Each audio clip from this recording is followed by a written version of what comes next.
Okay, thank you very much. This is big stuff. We appreciate you being here. Late last night and early today, at my direction, the United States Armed Forces conducted an extraordinary military operation in the capital of Venezuela. Overwhelming American military power, air, land, and sea, was used to launch a spectacular assault. And it was an assault like people have not seen since World War II. It was a force against a heavily fortified military fortress in the heart of Caracas to bring outlaw dictator Nicolas Maduro to justice.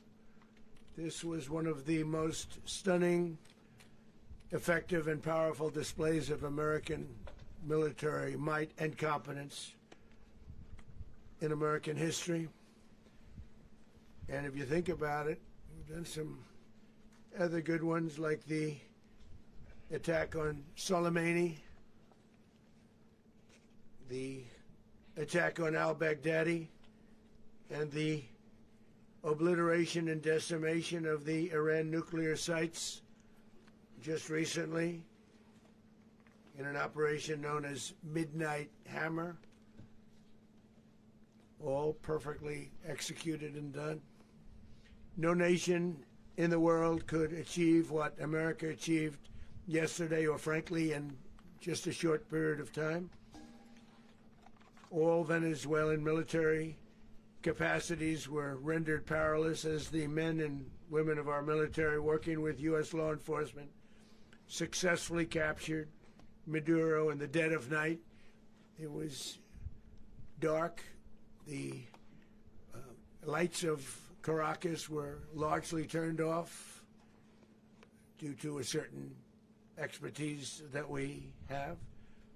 It was dark, and it was deadly.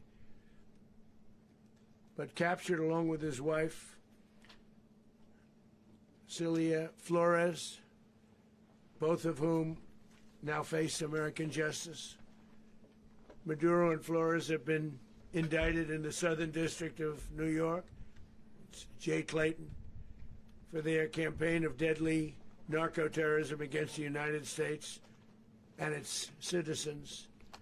I want to thank the men and women of our military who achieved such an extraordinary success overnight with breathtaking speed, power, precision, and competence. You rarely see anything like it. You've seen some raids in this country that didn't go so well. They were an embarrassment.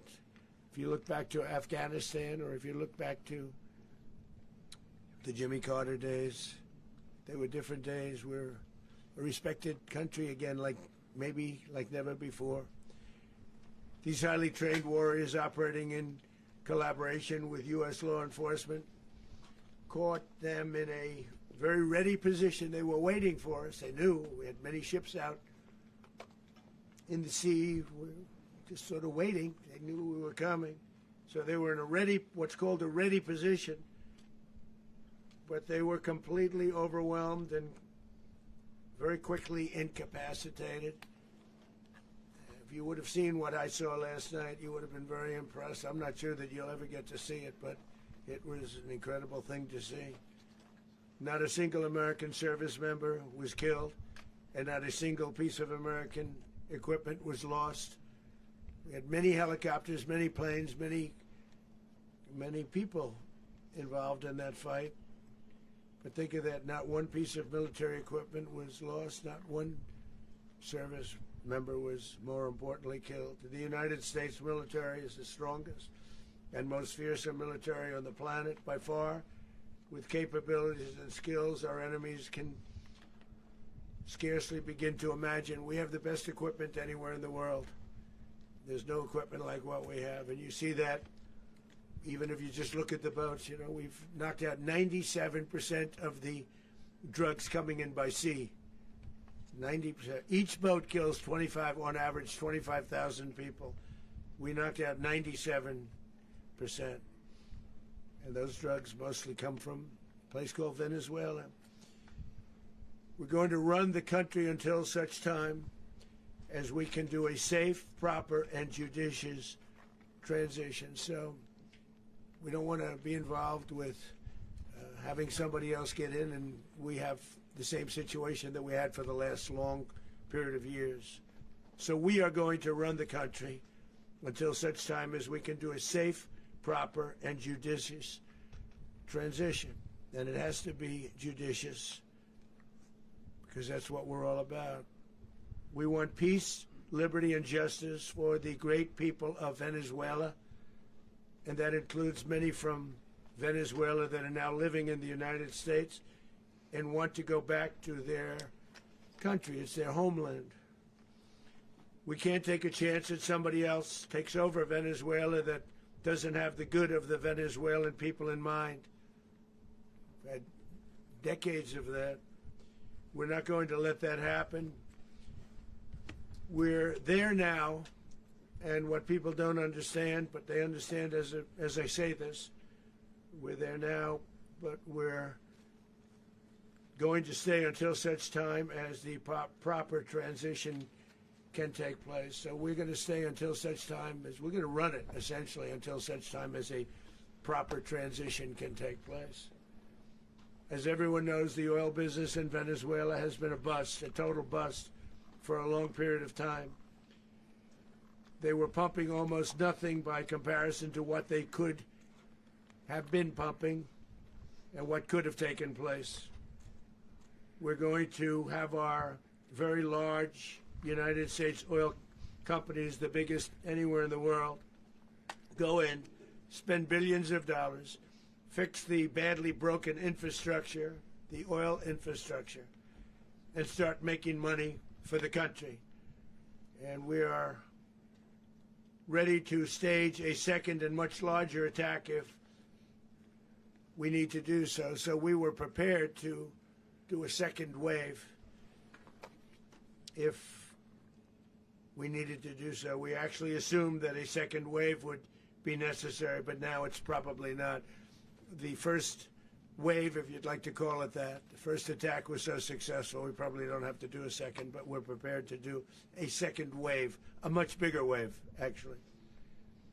This was pinpoint, but we have a much bigger wave that probably won't have to do. This partnership of Venezuela with the United States of America, a country that everybody wants to be involved with because of what we were able to do and accomplish, will make the people of Venezuela rich, independent, and safe. And it will also make the many, many people from Venezuela that are living in the United States extremely happy. They suffered. They suffered. So much was taken from them. They're not going to suffer anymore. The illegitimate dictator Maduro was the kingpin of a vast criminal network responsible for trafficking colossal amounts of deadly and illicit drugs into the United States. As alleged in the indictment, he personally oversaw the vicious cartel known as Cartel de las Solas, which flooded our nation with lethal poison, responsible for the deaths of countless Americans, the many, many Americans. Hundreds of thousands over the years of Americans died because of him. Maduro and his wife will soon face the full might of American justice and stand trial on American soil. Right now they're on a ship. They'll be heading to, ultimately, New York, and then a decision will be made, I assume, between New York and Miami or Florida. But we have people where the overwhelming evidence of their crimes will be presented in a court of law. And I've seen it. I've seen what we have. It's both horrible and breathtaking that something like this could have been allowed to take place. For many years after his term as president of Venezuela expired, Maduro remained in power and waged a ceaseless campaign of violence, terror, and subversion against the United States of America, threatening not only our people, but the stability of the entire region. And you all saw it. In addition to trafficking gigantic amounts of illegal drugs that inflicted untold suffering and human destruction all over the country, all over, in particular, the United States. Maduro sent savage and murderous gangs, including the bloodthirsty prison gang, Tren de Aragua, to terrorize American communities nationwide, and he did indeed. They were in Colorado. They took over apartment complexes. They cut the fingers off people if they called police. They were brutal, but they're not so brutal now. And I just have to congratulate our military, Pete and everybody, and our National Guard, because the job that they've done, whether it's in Washington, D.C., where we have a totally safe city, where it was one of the most unsafe cities anywhere in the world, frankly, and now we have no crime in Washington, D.C. We haven't had a killing. We had the terrorist attack a few weeks ago. A little bit of a different kind of a threat, but we haven't had a killing in a long period of time, 6, 7 months. We used to have two, on average, 2 a week in Washington, our capital. We don't have that anymore. The restaurants are opening. Everyone's happy. They're going, they're walking their daughters, they're walking their children, their wives, they walk to restaurants. Restaurants are opening all over Washington, D.C. So I want to thank the National Guard. I want to thank our military. And I want to thank law enforcement. It's been amazing. And they should do it with more cities. We're doing it, as you know, and we're doing it in Memphis, Tennessee right now, and crime is down. We've just sort of started a few weeks ago, but crime is down now 77%. And the governor of Louisiana called, great person, and he wanted us to help him, as you know, in a certain very nice part of Louisiana, and we have done that. It was a rough section, and we have crime down. I understand it's down to almost nothing already after 2.5 weeks. New Orleans, it's down to almost nothing, and we've only been there for 2.5 weeks. Can't imagine why governors wouldn't want us to help. We also helped, as you know, in Chicago, and crime went down a little bit there. We did a very small help because we had no working ability with the governor. The governor was a disaster, and the mayor was a disaster. But it knocked down crime. But we're pulling out of there when they need us. We'll know. You'll know. You'll be writing about it. And likewise, Los Angeles, where we saved Los Angeles early on, where the head of the police department made a statement that if the federal government didn't come in, we would have lost Los Angeles. That's long after the fires. That's when they had the riots in Los Angeles. We did a great job. Got no credit for it whatsoever, but that's okay. It doesn't matter. We don't need the credit. But we'll be pulling out when they need us. They'll call, or we'll go back if we have to. We'll go back. But we did a great job in various cities. But the place that we're very proud of is Washington, D.C., because it's our nation's capital. We took it from being a crime-ridden mess to being one of the safest cities in the country. But the gangs that they sent raped, tortured, and murdered American women and children. They were in all of the cities I mentioned, Tren de Aragua. And they were sent by Maduro to terrorize our people, and now Maduro will never again be able to threaten an American citizen or anybody from Venezuela. There will no longer be threats. For years I've highlighted the stories of those innocent Americans whose lives were so heartlessly robbed by this Venezuelan terrorist organization. Really one of the worst. One of the worst, they say the worst. Americans like 12-year-old Jocelyn Nungary from Houston. Beautiful Jocelyn Nungary, what happened to her? They, as you know, they kidnapped, assaulted, and murdered by Tren de Aragua animals. They murdered Jocelyn and left her dead under the bridge. There was a bridge that will never be the same to so many people after seeing what happened. As I've said many times, the Maduro regime emptied out their prisons, sent their worst and most violent monsters into the United States to steal American lives. And they came from mental institutions and insane asylums. They came from prisons and jails. The reason I say both, they sound similar. Actually, prisons little bit more hostile, a little bit tougher. A mental institution isn't as tough as an insane asylum, but we got them both. They sent from their mental institutions, they sent from their jails, prisons. They were drug dealers, they were drug kingpins. They sent everybody bad into the United States, but no longer. And we have now a border where nobody gets through. In addition, Venezuela unilaterally seized and stole American oil, American assets, and American platforms, costing us billions and billions of dollars. They did this a while ago, but we never had a president that did anything about it. They took all of our property. It was our property. We built it. And we never had a president that decided to do anything about it. Instead, they fought wars that were 10,000 miles away. We built Venezuela oil industry with American talent, drive, and skill, and the socialist regime stole it from us during those previous administrations, and they stole it through force. This constituted one of the largest thefts of American property in the history of our country. Considered the largest theft of property in the history of our country. Massive oil infrastructure was taken like we were babies, and we didn't do anything about it. I would have done something about it. America will never allow foreign powers to rob our people or drive us back into and out of our own hemisphere. That's what they did. Furthermore, under the now deposed dictator Maduro, Venezuela was increasingly hosting foreign adversaries in our region and acquiring menacing offensive weapons that could threaten U.S. interests and lives. And they used those weapons last night. Potentially in league with the cartels operating along our border.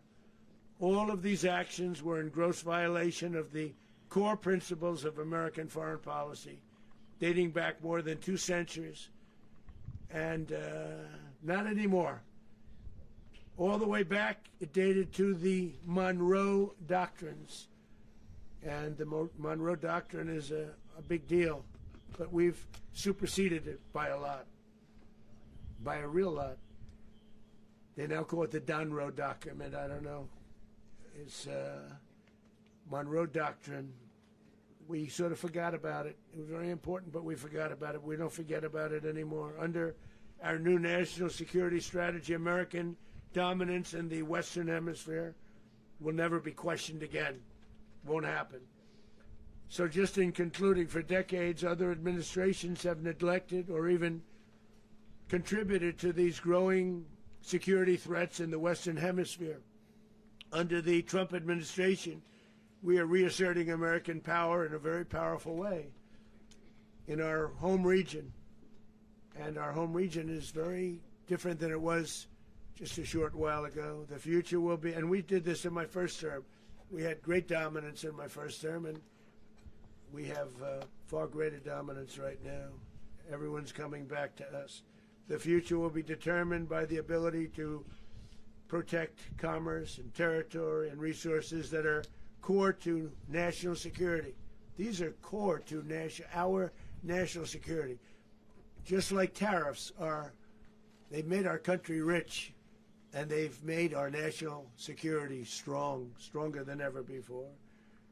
But these are the iron laws that have always determined global power, and we're going to keep it that way. We will secure our borders, we will stop the terrorists, we will crash the cartels, and we will defend our citizens against all threats, foreign and domestic.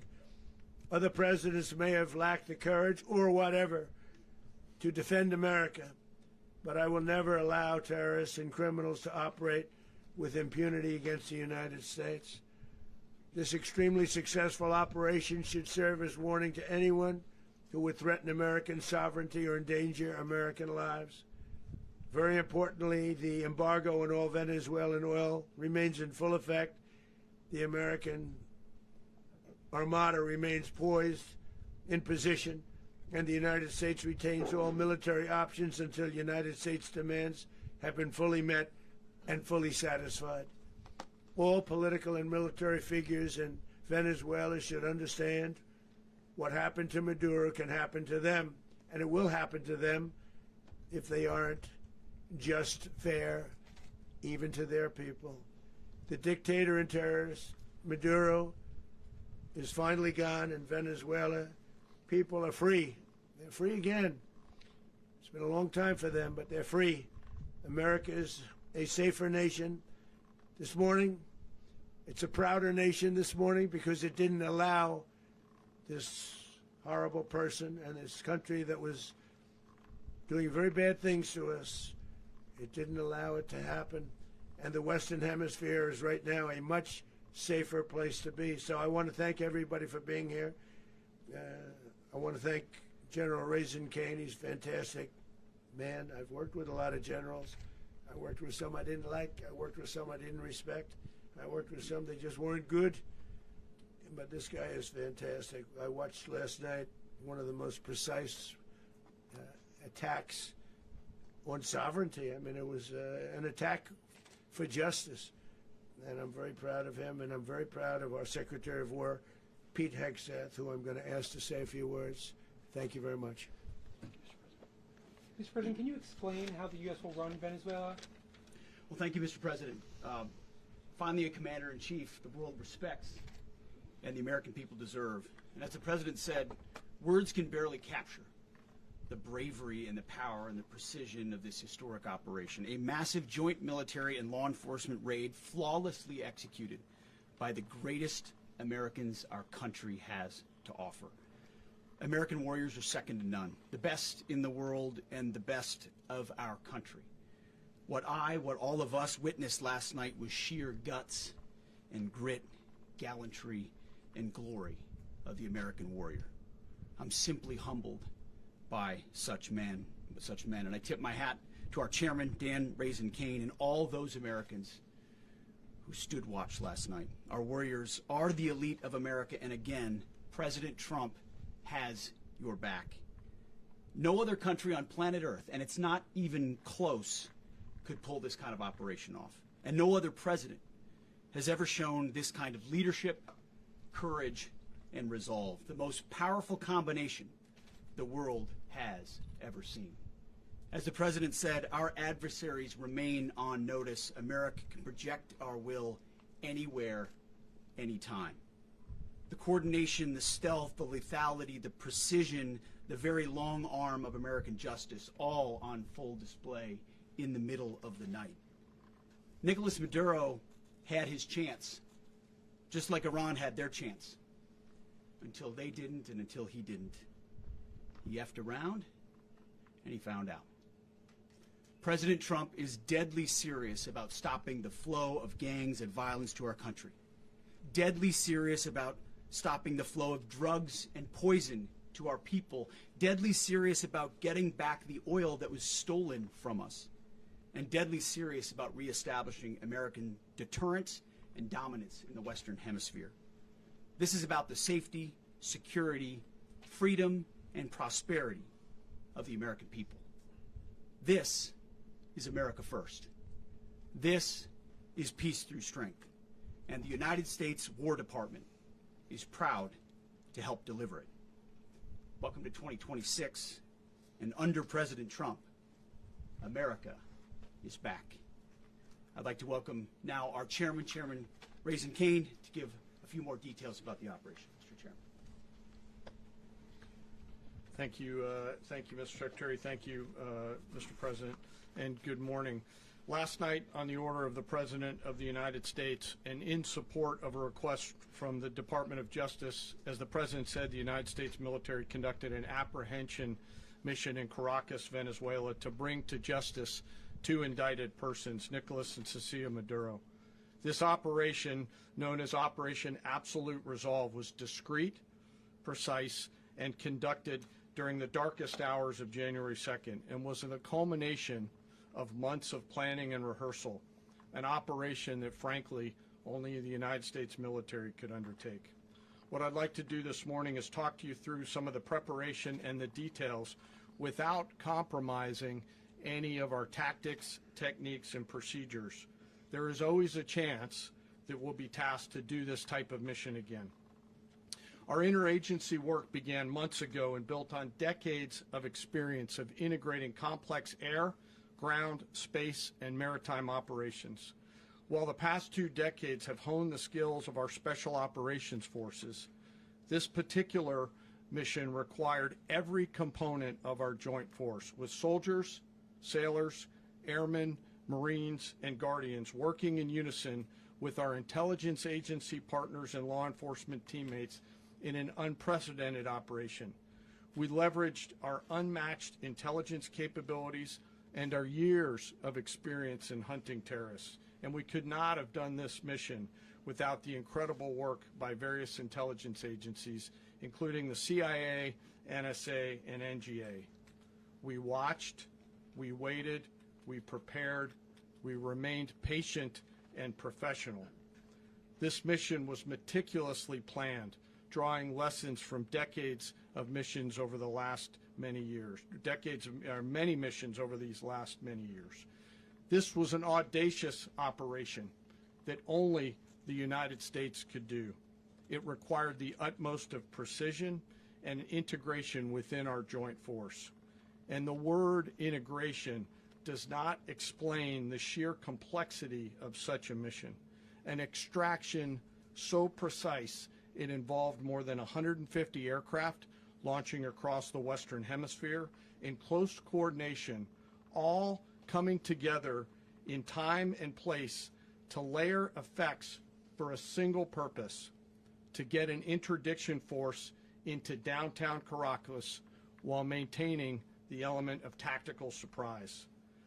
Failure of one component of this well-oiled machine would have endangered the entire mission, and failure is never an option for America's joint force. Those in the air over Caracas last night were willing to give their lives for those on the ground and in the helicopters. Let me talk a little bit about the preparation. After months of work by our intelligence teammates to find Maduro and understand how he moved, where he lived, where he traveled, what he ate, what he wore, what were his pets, in early December, our force was set pending a series of aligned events. Key was choosing the right day to minimize the potential for civilian harm and maximize the element of surprise, and minimize the harm to the indicted personnel so, as the President said, they could be brought to justice. And as the President said earlier today, weather in Venezuela is always a factor this time of the year.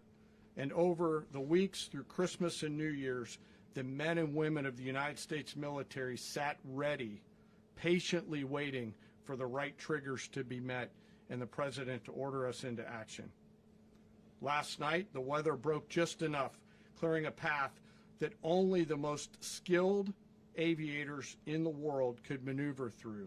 Ocean, mountain, low cloud ceilings, but when tasked with a mission, this organization does not quit. At 10:46 p.m. Eastern Time last night, the President ordered the United States military to move forward with this mission. He said to us, and we appreciate it, Mr. President, good luck and Godspeed. And those words were transmitted to the entire joint force.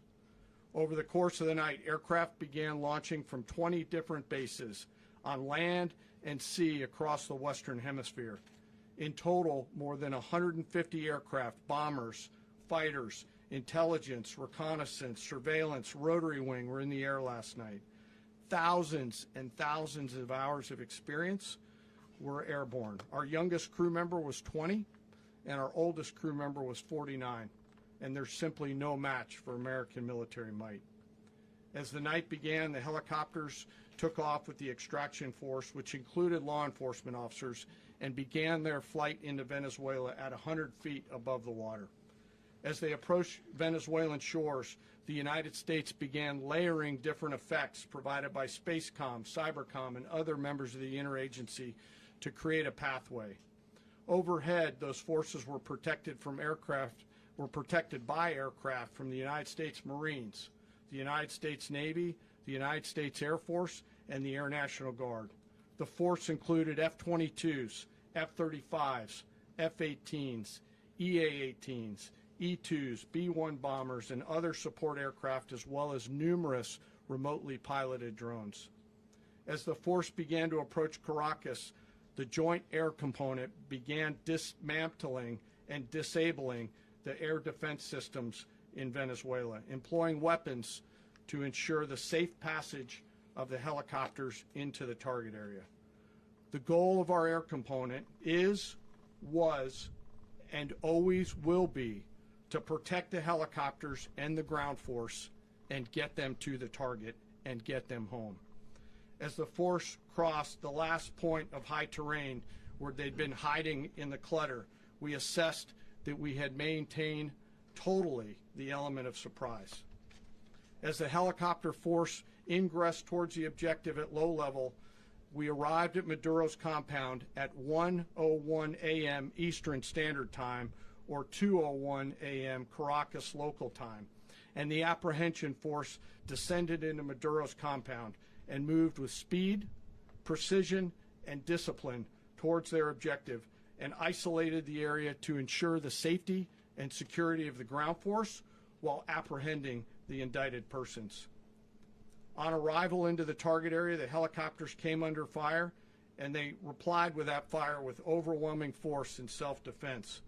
One of our aircraft was hit but remained flyable, and as the President said earlier today, all of our aircraft came home, and that aircraft remained flyable during the rest of the mission. As the operation unfolded at the compound, our air and ground intelligence teams provided real-time updates to the ground force, ensuring those forces could safely navigate the complex environment without unnecessary risk. The force remained protected by overhead tactical aviation. Maduro and his wife, both indicted, gave up and were taken into custody by the Department of Justice, assisted by our incredible U.S. military with professionalism and precision, with no loss of U.S. life. After securing the indicted persons, the force began to prep for departure. Helicopters were called in to exfiltrate the extraction force, while fighter aircraft and remotely piloted aircraft provided overhead coverage and suppressive fire. There were multiple self-defense engagements as the force began to withdraw out of Venezuela. The force successfully exfiltrated and returned to their afloat launch bases, and the force was over the water at 3:29 a.m. Eastern Standard Time with indicted persons on board. And both Maduro and his wife were embarked aboard the USS Iwo Jima. In closing, what we've witnessed today is a powerful demonstration of America's joint force. We think, we develop, we train, we rehearse, we debrief, we rehearse again and again, not to get it right, but to ensure that we cannot get it wrong. Our jobs are to integrate combat power so when the order comes, we can deliver overwhelming force at the time and the place of our choosing against any foe anywhere in the world. I am immensely proud today of our joint force and filled with gratitude to represent them here today. There is simply no mission too difficult for these incredible professionals and the families that stand by them and support them. As we stand here this morning, our forces remain in the region at a high state of readiness, prepared to project power, defend themselves, and our interests in the region. This operation is a testament to the dedication and unwavering commitment to justice and our resolve to hold accountable those who threaten peace and stability. In closing, I want to express my heartfelt gratitude to the brave men and women who executed this mission. Their courage and tireless commitment to our nation are what makes us strong. Thank you, Mr. Secretary, and thank you, Mr. President. Well, I don't have much to add to what you've heard now, other than the following points. Nicolas Maduro was indicted in 2020 in the United States. He is not the legitimate president of Venezuela. That's not just us saying it. The first Trump administration, the Biden administration, the second Trump administration, none of those three recognized him. He's not recognized by the European Union and multiple countries around the world. He is a fugitive of American justice with a $50 million reward, which I guess we saved $50 million. And We should make sure. yeah, exactly. But Don't let anybody claim it. Nobody deserves it but us. But I want to be clear about one thing. Nicolas Maduro had multiple opportunities to avoid this. He was provided multiple very, very, very generous offers and chose instead to act like a wild man, chose instead to play around. And the result is what we saw tonight. The other message here is the following. You have a guy, like many people around the world, they like to play games. You have a guy who decides he's going to invite Iran into his country, is going to, do the confiscation of American oil companies, is going to flood our country with gang members, is going to take Americans prisoner and try to hold them for hostage and trade them like he was able to do with the Biden administration. Basically likes to play games all this time and thinks nothing's going to happen. And I hope what people now understand is that we have a president. The 47th president of the United States is not a game player. When he tells you that he's going to do something, when tells you he's going to address a problem, he means it. He actions it. I can tell you, I've watched this process now for 14, 15 years, been around it. Everybody talks. I'm going to do this. I'm going to do that. When I get there, we're going to do this. We're going to take. This is a president of action. Like, I don't understand yet how they haven't figured this out. And now, if you don't know, now you know. Because this is the way it's going to play out. And I think people need to understand that this is not a president that just talks and does letters and press conferences. And, if he says he's serious about something, he means it. And this is something that was a direct threat to the national interest of the United States, and the president addressed it. There's a president of peace, by the way. I told you what I just said earlier. This guy had multiple opportunities to find his way somewhere else and figure out another. He could have been living somewhere else right now very happy, but instead he wanted to play big boy. And so now, he's got other sets of problems on his hands. And but I think the message here should be for the world. Look, the president doesn't go out looking for people to pick fights with. He's not generally wants to get along with everybody. We'll talk and meet with anybody, but don't play games. Don't play games with this president's in office, because it's not going to turn out well. And so I hope that I guess that lesson was learned last night, and we hope it'll be instructive moving forward. Is that a message for Cuba? Mr. President. Mr. President. Mr. President. Mr. President. You said that the U.S. is going to run Venezuela, so who's in power right now? Well, we're going to be running it with a group, and we're going to make sure it's run properly. We're going to rebuild the oil infrastructure, which will cost billions of dollars. It'll be paid for by the oil companies directly. They will be reimbursed for what they're doing, but it's going to be paid.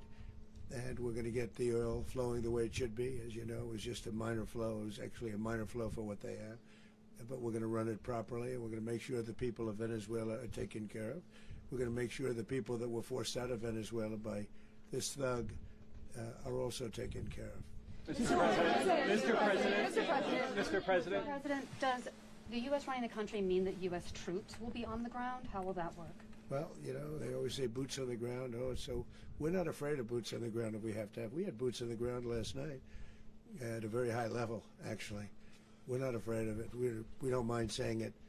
But we're going to make sure that that country is run properly. We're not doing this in vain. This is a very dangerous attack. This is an attack that could have gone very, very badly. Could have gone very badly. We could have lost a lot of people last night. We could have lost a lot of dignity. We could have lost a lot of equipment. The equipment is less important, but we could have lost a lot. And we're going to make sure that this is proper. We're there now. We're ready to go again if we have to. We're going to run the country right. It's going to be run very judiciously, very fairly. It's going to make a lot of money. We're going to give money to the people. We're going to reimburse people that were taken advantage of. We're going to take care of everybody. It's very important. We couldn't let them get away with it. They stole our oil. We built that whole industry there, and they just took it over like we were nothing. And we had a president that decided not to do anything about it. So we did something about it. We're late, but we did something about it. Yeah, please. Mr. President, can you explain the exact mechanism by which you're going to run the country? Are you going to designate a U.S. official to coordinate? It's all being done right now. We're designating people. We're talking to people. We're designating various people, and we're going to let you know who those people are. Mr. President. What's the group you mentioned that would run Venezuela? Well, it's largely going to be, for a period of time, the people that are standing right behind me. We're going to be running it. We're going to be bringing it back. It's a dead, I talk about a dead country. A year and a half ago, we were a dead country. Now we're the hottest country anywhere in the world. We're a country doing better than any country anywhere in the world, and it required leadership. Venezuela has a lot of bad people in there, a lot of bad people that shouldn't be leading. We're not going to take a chance that one of those people take over for Maduro. So you can look at, and others, we have fantastic people, including people in the military. So we're going to have a group of people running it until such time as it can be put back on track, make a lot of money for the people, and give people a great way of life, and also reimbursement for people in our country that were forced out of Venezuela. Mr. President, Rubio would be. you said earlier today that you weren't going to back Machado to come back and be the opposition leader in your Fox and Friends interview. And then you also mentioned the vice president of Venezuela. Are you going to work with the vice president of Venezuela, or how do you foresee the relationship Well, going? I understand she was just sworn in, but she was, as you know, picked by Maduro. So Marco's working on that directly. He just had a conversation with her, and she's essentially willing to do what we think is necessary to make Venezuela great again. Very simple. Mr. President, Colombian President Gustavo Petro, a couple weeks ago, you said he's got to watch his ass. And today he said he's not concerned about anything happening to him in the aftermath of this operation. So just what your message is Well, about he that. has cocaine mills. He has factories where he makes cocaine. And, yeah, I think I stick by my first statement. He's making cocaine. They're sending it into the United States. So he does have to watch his ass. Mr. President, Did you notify any members of Congress in advance? Marco, do you want to talk about that? Because you were involved in it. Sure. We call members of Congress immediately after. This was not the kind of mission that you can do congressional notification on. It was a trigger-based mission in which conditions had to be met night after night. We watched and monitored that for a number of days. So it's just simply not the kind of mission you can call people and say, hey, we may do this at some point in the next 15 days. But it's largely a law enforcement function. Remember, at the end of the day, at its core, this was an arrest of 2 indicted fugitives of American justice, and the Department of War supported the Department of Justice in that job. Now, there are broader policy implications here, but it's just not the kind of mission that you can pre-notify because it endangers the mission. If I could add one thing to that, Congress has a tendency to leak. This would not be good. If they leaked, General, I think it would have been maybe a very different result. But I have to say, they knew we were coming at some point, We had a lot of ships out there. They sort of knew we were coming. But Congress will leak, and we don't want leakage. Mr. President, You were one of the only people to watch this all play out live. What was Maduro doing when the U.S. forces entered what I assume would be his home? And also, was there any point where the U.S. was considering if Maduro pushed back or resisted killing Maduro? It could have happened. It could have happened. He was trying to get into a safe place. You know what a safe place is, all steel. And he wasn't able to make it to the door because our guys were so fast. They went through the opposition so fast. And there was a lot of opposition. People were wondering, do we get them by surprise? Sort of surprised, but they were waiting for something. It was a lot of opposition. There was a lot of gunfire. You saw some of it today. But he was trying to get to a safe place, which wasn't safe because we would have had the door blown up in about 47 seconds, they say on average, regardless of how thick the steel was. It was a very thick door. It was a very heavy door, but he was unable to get to that door. He made it to the door. He was unable to close it. So where is Maduro going to be? Go ahead, finish. Where is Maduro going to be in the time being right now? Do you know his exact Well, whereabouts? eventually, ultimately, in the near future, he's going to be brought to New York. And where is he going to be held? Where is he going to be held in New York? Do you know? That's going to be up to the officials that do these things. Mr. President, the U.S. has something of a mixed track record of ousting dictators without necessarily a plan for what comes afterwards. Not with Did me, that though. weigh on your decision Well, that's making? when we had different presidents, but with me, that's not true. With me, we've had a perfect track record of winning. We win a lot, and we win. If you look at Soleimani, you look at al-Baghdadi, you look at the Midnight Hammer. Midnight Hammer was incredible. Right now, you wouldn't have peace in the Middle East. We have essentially peace in the Middle East because of that. If we weren't successful with Midnight Hammer, you wouldn't have peace in the Middle East. So, with me, you've had a lot of victory. You've had only victories. You've had no losses. Yeah. Mr. President, can you? How long do you expect the U.S. to run Venezuela, and how soon do you want the Venezuelan people to hold elections? So I'd like to do it quickly, but it takes a period of time. We're rebuilding. We have to rebuild their whole infrastructure. Is The that weeks, infrastructure months, is rotted. years? it's actually very dangerous. It's blow-up territory. Oil is very dangerous. It's a very dangerous thing to take out of the ground. It can kill a lot of people. It has killed a lot of people doing just that. The infrastructure is old. It's rotted. Much of it is stuff that we put there 25 years ago, and we're going to be replacing it. And we're going to take a lot of money out so that we can take care of the country. Are you saying that Secretary Rubio and Mr. President, China, Russia, and Iran have interests in Venezuela. How does this operation affect your relationships with them when it comes to the oil and drugs? In terms of China and Russia, Russia when we get things straightened out. But in terms of other countries that want oil, we're in the oil business. We're going to sell it to them. We're not going to say we're not going to. In other words, we'll be selling oil probably in much larger doses because they couldn't produce very much because their infrastructure was so bad. So we'll be selling large amounts of oil to other countries, many of whom are using it now, but I would say many more will come. Are you saying that, Mr. President, are you saying that?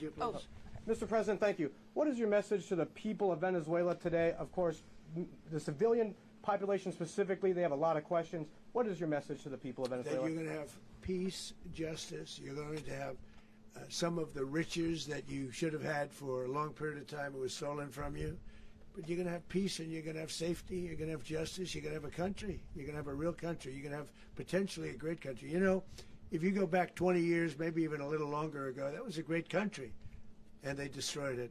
Remember I said that if we lose this election, the United States will be Venezuela on steroids. That's what would have happened.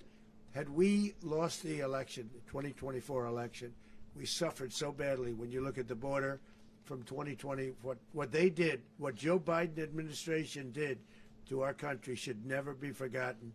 But if we had to go through another year of that, we would be exactly where Venezuela was in terms of, I used to say, if they win, we're going to be Venezuela on steroids, and that's what would have happened. President, thank you. Are you saying that Secretary Hegseth and Rubio are going to be running Venezuela, and will you be sending in U.S. military troops to provide? They're going to be a team that's working with the people of Venezuela to make sure that we have Venezuela right. Because for us to just leave, who's going to take over? I mean, there is nobody to take over. You have a vice president who's been appointed by Maduro. And right now she's the vice president, and she's, I guess, the president. She was sworn as president just a little while ago. She had a long conversation with Marco, and she said, we'll do whatever you need. I think she was quite gracious, but she really doesn't have a choice. We're going to have this done right. We're not going to just do this with Maduro, then leave like everybody else, leave and say, let it go to hell. If we just left, it has zero chance of ever coming back. We'll run it properly. We'll run it professionally. We'll have the greatest oil companies in the world go in and invest billions and billions of dollars and take out money, use that money in Venezuela.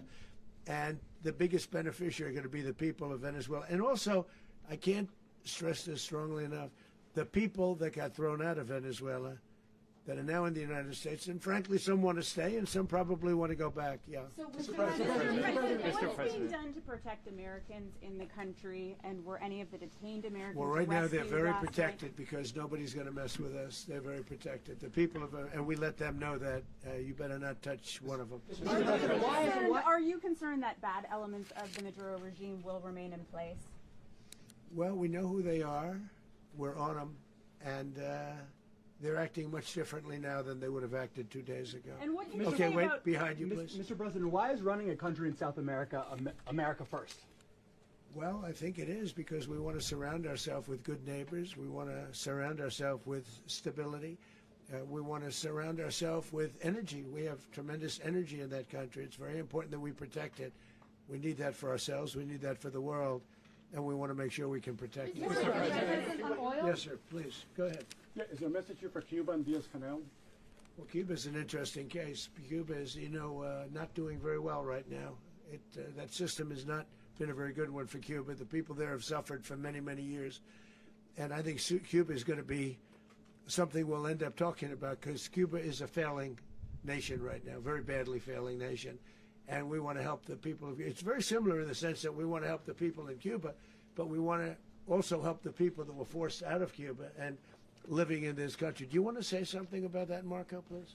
Well, I mean, I just gave you a statement a few minutes ago about, when the president speaks, you should take him seriously. So suffice it to say, Cuba is a disaster.